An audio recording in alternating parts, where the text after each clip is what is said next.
के पास, उसका नाम है अश्वगंधा। अश्वगंधा के कई तरह से आयुर्वेद में वर्णन है। आज हम जानेंगे विथेनिया सोमनिफेरा के कुछ गुणों को। विथेनिया सोमनिफेरा इसका बॉटनिकल नाम है और इसको संस्कृत में वाराहकर्णी भी बोलते हैं, अश्वगंधा भी बोलते हैं और गुजराती में इसको बोलते हैं आसंध घोड़ा आहन, और मराठी में भी आसंद डोरगुंज बोलते हैं और बंगाली में भी अश्वगंधा बोलते हैं और तेलुगु में इसको पनेरू बोलते हैं। ये पनेरू का पौधा हमारे देश में सर्वत्र उपलब्ध होता है। आयुर्वेद में इसको अश्वगंध कहा गया। अश्व कहते हैं घोड़े को, गंध कहते हैं उसके जो स्मेल है उसको गंध बोलते हैं। तो इसकी ताजी जड़ को यदि तोड़ करके आप सूंघते हैं या इसके पत्तों को तोड़ करके मसल करके आप सूंघते हैं तो उसमें से जैसे घोड़े में से एक स्मेल आती है, एक गंध आती है, उस तरह इस पौधे में से वह गंध आती है।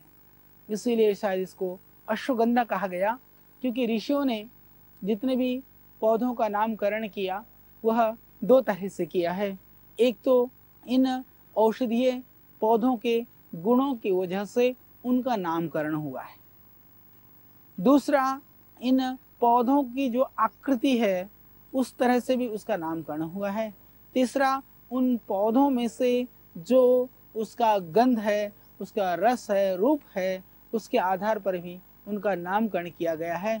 तो अश्वगंधा हम समझते हैं कि शायद अश्व की तरह से, घोड़े की तरह से इसमें से जो गंध है वो आने की वजह से इसका नाम संभवतः अश्वगंधा रखा गया है। और आयुर्वेद के अंदर जितना भी ताकत की औषधियाँ हैं उसमें लगभग अश्वगंधा जरूर प्रयुक्त होता है। इसीलिए यह एक पौष्टिक औषधि है, ताकत देने वाली औषधि है। और हम सब जानते हैं, आज हमने अपने अश्वगंधा को कहीं भुला दिया है। बहुत सारे लोगों को याद है जिंगसंग। जिंगसंग वो पौधा है जो चाइना में पैदा होता है और पूरे दुनिया में चाइना ने उस पौधे को एक ताकतवर औषधि के रूप में प्रयुक्त किया और आज सारी दुनिया में जिंगसंग का एक बोलबाला है। उससे भी कोई टक्कर ले सकता है तो वो पौधा है हमारा अश्वगंधा।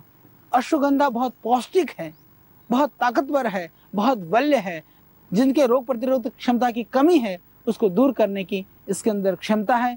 इसका सेवन करके आप अपने अंदर रोग प्रतिरोधक क्षमता की वृद्धि कर सकते हैं, रोगों से लड़ने की क्षमता प्राप्त कर सकते हैं। तो इस तरह का यह दिव्य पौधा है, यह हमारा प्यारा सा अश्वगंधा का यह पौधा। अभी हमने एक इसमें नया प्रयोग ढूंढा। जड़ी बूटियों का जो ज्ञान है वह सिर्फ किताबी ज्ञान से हम इनके प्रयोग के विषय में काफी कुछ वर्णन नहीं कर सकते हैं।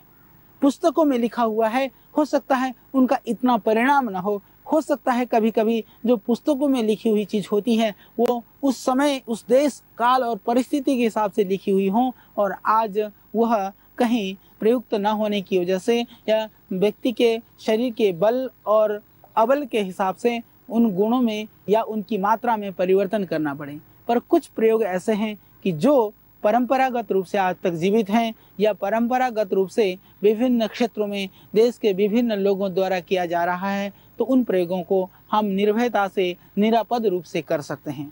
हमने इसमें से संपूर्ण देश के लाखों हमारे भाई बहन जानते हैं। हमने कई सारे अश्वगंधा के प्रयोग आप सबको बताया है। श्रद्धेय स्वामी जी महाराज ने अपने योग शिविर के माध्यम से बहुत बार आपको सिखाया है। हम राजस्थान में योग शिविर के लिए यात्रा पर थे। हमें पता चला कि एक सज्जन वहाँ मोटापा कम करने की कोई औषधि देते हैं। उस दवाई से मोटापा कम होता है और वो 3 दिन अपने यहाँ ठहरा करके उस दवाई का सेवन कराते हैं। कोई पौधा होता है उसके 3 पत्ते का सेवन वो कराते हैं। फिर हमने प्रयत्न किया कि वो कौन सा पौधा है हम पता लगाएं। हमारे यहाँ जो जड़ी बूटी के जानकार लोग हैं उन्होंने इसके दुरुपयोग की संभावना से उसको दूसरे को नहीं बताया, परंतु उसके सदुपयोग से भी हम वंचित रह गए। बहुत सारे जड़ी बूटियों के जानकार अपने जड़ी बूटियों का ज्ञान अपने साथ ही लेकर के इस दुनिया से विदा हो गए। उससे इस देश की बहुत हानि हो गई। उनको जिन्होंने सिखाया उन लोगों ने यही कहा कि उनके मन में यही पवित्र भावना थी, वो उसका कोई शुल्क नहीं लेते थे, लोगों से कोई पैसा चार्ज नहीं करते थे, सिर्फ लोक उपकार की भावना से, जन कल्याण की भावना से जो रोगी और पीड़ित हैं वो सभी रोग मुक्त हो, इस पवित्र उद्देश्य से वो बताते थे सबको, परंतु वह औषधि क्या थी यह नहीं बताया। इसी तरह से जो राजस्थान के सज्जन थे उन्होंने उसको छिपा करके रखा हुआ था। तो एक माता को मोटापा कम करने के लिए गई थी, तो जब उन्होंने पत्तों को तोड़ करके मसल करके गोली बनाते, उसके साथ एक दो फल का भी बीज आ गया था, उसमें से उन्होंने उस बीज को छिपा करके रख लिया और घर में ला करके उस माता ने उसको गमले में बो दिया। तो उस माता को भी बेचारी को पता नहीं था कि ये क्या पौधा है। हमने सुना कि इस तरह के पौधा वो देते हैं, तो किसी ने बताया कि वो शायद नहीं बताते हैं। हमें वहाँ तक जाना नहीं पड़ा। हमें माता के विषय में पता चला कि वो मोटापे की दवाई खाने के लिए गई थी और उस दवाई के साथ में वो बीज लेकर के आई और उनके गमलों में उन्होंने उगा रखा है। हमने जाकर के उनके घर में देखा तो हमें बड़ा ताज्जुब हुआ कि वह पौधा अश्वगंधा का पौधा था। फिर प्रयोग की विधि वो बताते थे, आदमी को बहुत कम भोजन पर रख करके गर्म पानी के साथ में प्रतिदिन इसका जो एक पत्ता है उसको तोड़ करके, इसको मसल करके, इसको गोला बना करके वो पानी के साथ निकलवाते थे। 3 दिन तक 3-3 पत्तियां यानी 9 पत्तियां खानी होती थी। उससे निश्चित रूप से मोटापा में फर्क पड़ता था। फिर हमने माता से इस विधा को सुना।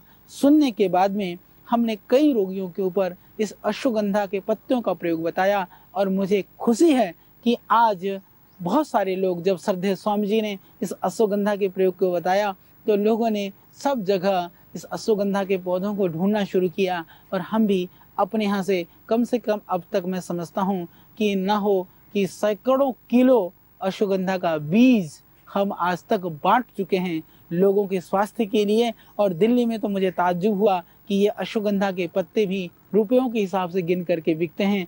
तो उसके साथ साथ में आहार पर भी हम ध्यान दें और इसका जो प्रयोग की जो इसकी विधि है वो बहुत सरल है। जैसा कि अभी मैंने आपको बताया कि हम एक पत्ता सुबह खाली पेट गर्म पानी से इसको मसल करके पिएं, दोपहर को एक पत्ता, रात्रि को एक पत्ता, इस तरह से 3 दिन करें। फिर हमने इसका दूसरा उपाय किया कि 15 दिन बाद फिर आप रिपीट करें।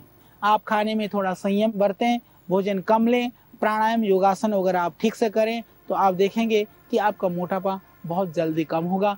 क्योंकि आयुर्वेद के ग्रंथों में, आयुर्वेद के शास्त्रों में इसकी पौष्टिकता को लेकर के तो बहुत वर्णन है। इसके जड़ों को प्रायः आयुर्वेद के अंदर मूल का प्रयोग करते हैं, पत्तों का प्रयोग किया जाता है। जैसे अर्थराइटिस है, दर्द है, सूजन है, उसमें इस पत्तों को उबाल करके सेंधा नमक डाल करके पका करके हम उसकी सिकाई करते हैं। सिकाई से सूजन में लाभ हो जाता है। और जिनके शरीर में सूजन है उसमें इन अश्वगंधा के बड़े पत्तों को ले करके फिर उन पत्तों में कोई दर्द का तेल लगा करके और गर्म करके जहाँ भी दर्द है वहाँ बांध करके दर्द से भी मुक्ति पा सकते हैं। दर्द है, सूजन है, इस अश्वगंधा के पत्तों को उबाल करके सिकाई करके सूजन में लाभ पा सकते हैं।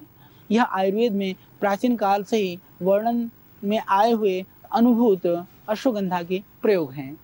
परंतु ये पत्तों का प्रयोग और मोटापा कम करना संभवतः यह दुनिया के अंदर अश्वगंधा के एक नए प्रयोग के रूप में किसी व्यक्ति के द्वारा, उसके पुरुषार्थ से, उसके अनुभव से, उस सज्जन के द्वारा हमने प्राप्त किया और श्रद्धेय स्वामी जी ने और हमारे द्वारा पूरी दुनिया को इस बात को बताया। उसके कुछ दिन बाद ही मैंने एक बार न्यूज़पेपर में पढ़ा कि अफ्रीकन देशों में हमारे साइंटिस्टों ने अनुसंधान किया। 9 साल तक अनुसंधान करने के बाद उनको ये मिला कि कोई पौधा है वह मोटापा कम करने में सहयोगी है। मैं निवेदन करता हूँ हमारे देशवासी सभी भाइयों से, बहनों से, जो मोटे लोग हैं घबराने की जरूरत नहीं है। थोड़ा सा भोजन कम कर दें, खाने में थोड़ा सा संयम बरतें। जंक फूड और जितने भी पिज्ज़ा, बर्गर आदि जो फास्ट फूड हैं इनको हम थोड़ा सा विराम दे दें। अपने घरों से, अपने पेटों से और अपने परिवार के बच्चों से उससे बचा करके रखें और हम साथ में प्रारंभ कर दें इस अश्वगंधा के पत्तों का सेवन। साथ में करेंगे आप प्राणायाम तो आप देखेंगे कि आपका मोटापा हमेशा के लिए ठीक हो जाएगा। आप इसको गमले में भी लगा सकते हैं। इसकी दो प्रजातियां होती हैं। ये जो प्रजाति मेरे हाथ में है, यह तो इसकी जो हम रूट प्रयोग करते हैं, जड़ प्रयोग करते हैं, वह प्रजाति है। और जो ये लगा हुआ है, ये जंगली प्रजाति है। तो इसमें पत्तों में बहुत फर्क नहीं होता है। आप देखेंगे इसके पत्ते थोड़े से पतले हैं, थोड़े से कोमल हैं, इसके पत्ते थोड़े से खुरदुरे या थोड़े से हल्के से मोटे हैं, इतना ही इसमें फर्क है। तो औषधि के रूप में तो उस पौधे का प्रयोग किया जाता है, और पत्ते के रूप में आप दोनों ही, जंगली या ये पौधा, दोनों ही आप प्रयोग कर सकते हैं। ये बहुत ही लाभकारी है और बहुत ही यह दिव्य पौधा है। तो आज से मोटापा कम करने के लिए हम इसका प्रयोग कर सकते हैं। और जिनको एंजाइना पेन है, हृदय शूल है, उसमें भी अर्जुन की छाल और अश्वगंधा का जो पाउडर है, दोनों को मिला करके बराबर मात्रा में गर्म पानी से प्रातः सायं यदि आप सेवन करते हैं, आपके हृदय को इससे लाभ मिलेगा। ये बहुत ही अच्छा पौधा है। आपके हृदय को ताकत देने के लिए, हृदय की कमजोरी को ये अश्वगंधा दूर करता है। जो दिमाग की औषधियाँ हैं, दिमाग को ताकत देने वाली जो चीज़ें हैं, उसमें भी अश्वगंधा का प्रयोग हम लोग करते हैं। आयुर्वेद में अश्वगंधा रिष्ट, अश्वगंधा चूर्ण आदि बहुत सारी दवाइयाँ आयुर्वेद में बनती हैं। और जो मस्तिष्क की औषधि है, ताकत देने वाली जो दवाई है, मेधा क्वाथ है, मेधावटी है, उसमें भी हम इसको डालते हैं। और हमने देखा है इसका जो प्रभाव है बहुत ही अच्छा है। तो आप घर में भी इस अश्वगंधा को खांसी में भी प्रयोग कर सकते हैं। हालांकि बहुत कम लोग जानते हैं कि अश्वगंधा खांसी में भी प्रयुक्त होती है। तो आप इसको काढ़ा बना करके, इसके जड़ों को कूट करके, थोड़ा सा आप उबाल करके चाय की तरह से भी आप इसको पी सकते हैं। खांसी के लिए यह अश्वगंधा एक दिव्य औषधि है। अश्वगंधा वो सिर्फ गंध ही नहीं, घोड़े की तरह से इसके अंदर घोड़े की जैसी ताकत भी है। संसार में हॉर्स पावर भी उसी से मापा जाता है, क्योंकि शक्ति की माप जो है वो घोड़े से की जाती है। तो ऋषियों को पहले से पता था, जिस दिन दुनिया के अंदर शक्ति को मापेंगे तो घोड़े से तुलना की जाएगी। तो ऋषियों ने इस पौधे की शक्ति को घोड़े से मापा। जिनको बहुत कमजोरी है, इस पौधे को पाउडर करके एक एक चम्मच सुबह शाम लीजिए दूध के साथ, उससे आपकी ताकत बढ़ेगी, उससे आपके शरीर के अंदर स्फूर्ति और नई ताजगी आएगी। इसके अतिरिक्त जिनको किसी भी तरह से प्रमेह की शिकायत है, प्रदर की शिकायत है, या बहुत कमजोरी है, धातु रोग है, धातु क्षीणता है, उसमें भी यह आपको शक्ति देगा। और उस प्रमेह से, प्रदर की बीमारी से आप सदा के लिए मुक्ति पाएंगे। यदि आप डायबिटिक भी हैं तो इसके पाउडर को सेवन करके आप शक्ति पाएंगे। जो शुगर के रोगी हैं, उनकी शारीरिक क्षीणता हो जाती है, उनको कमजोरी आ जाती है और बेचारे वो परेशान और दुखी रहते हैं, उनके लिए भी यह अश्वगंधा एक वरदान है, एक दिव्य औषधि है। तो आइए उसमें भी हम इसका प्रयोग कर सकते हैं। अच्छी तरह से आप इसका प्रयोग करें और अपनी कमजोरी को दूर